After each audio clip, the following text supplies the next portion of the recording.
Hi, everybody. My name's Alexa, and I'm going to be talking about climate change in central Mexico. Central Mexico is one of the 6 regions in Mexico, which is located in the northern hemisphere, directly under the Tropic of Cancer. The region is made up of 6 states and the federal district, and it's home to many landscapes, and it ranges in the elevation from 300 meters in the southern area to 5,200 meters in Mexico City. Mexico City and central Mexico have a very diverse and unique population due to the influx of immigrants. And although the main population in the region is of Hispanic descent, there are small populations of Arabic, Asian, Jewish, and Cuban backgrounds throughout the region.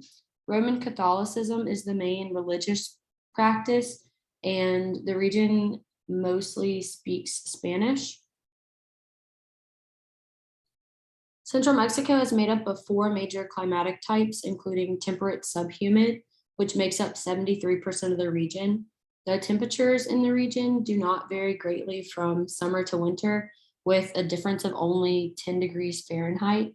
And precipitation is very seasonal, with the highest concentrations occurring in the summer between June and October.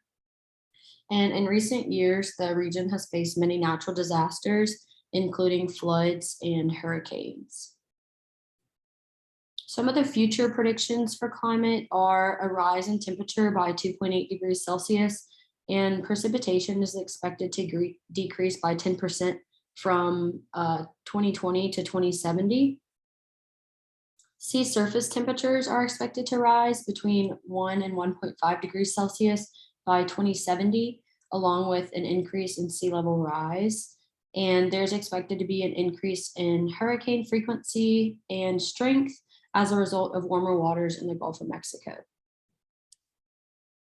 The largest contributors to the region, to the economy of the region, are the primary, secondary, and third sectors.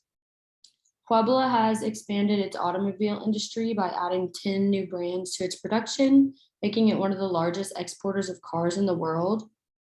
Tourism in Mexico City, Morelos, and Veracruz produce revenue for the region, and agriculture is also one of the main contributors to the economy. In the past, central Mexico has relied heavily on fossil fuels, which has contributed to the high levels of air pollution in the region. So in order to reduce fossil fuels, Mexico has implemented renewable resources and cleaner alternatives. Central Mexico contributes mostly to solar and wind energy currently, but they also have potential to contribute in other ways. The states of Puebla, Hidalgo, and Tlaxcala have the highest potential for wind generation, while Veracruz along the coast has the highest generation of solar energy. Hidalgo and the state of Mexico also have high potential to generate energy from biomass, and Veracruz is currently the current leader in biomass production in the country. As of today, only 18% of Mexico is powered by clean energy, but this could increase to 50% by 2050. Mexico has made national efforts and regional efforts to combat climate change. On a national level, Mexico joined the UNFCCC in 1992, and they created the Mexico Special Climate Change Program to promote cleaner energy.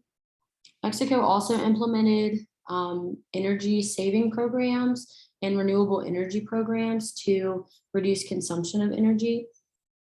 On a more local level, Mexico City was the first municipality to implement a local climate action plan in 2008, which consisted of mitigation strategies to reduce greenhouse gas emissions.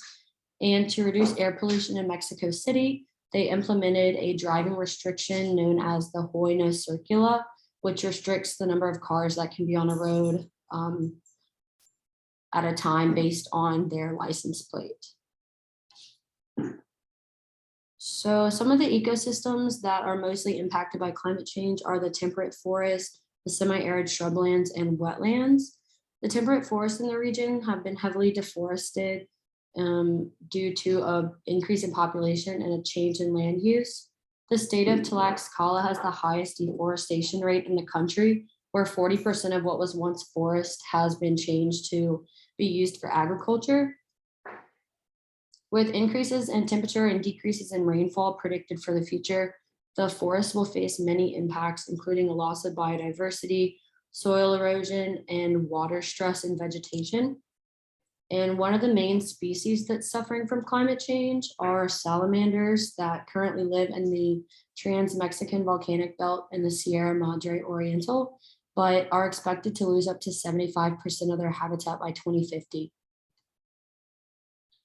So many groups in Mexico are at risk of climate change, but especially groups of lower income and less education because they lack resources and the ability to adapt.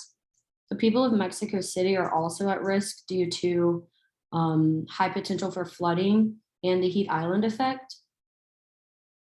And people who inhabit rural areas are at risk for a different reason, which is their high dependence on agriculture. Agriculture and tourism will be negatively impacted by climate change because of the increase in temperature and decrease in precipitation. So crops like corn and sugarcane and coffee are the main contributors to the nation's GDP, and they all require specific growing conditions to reap high harvest.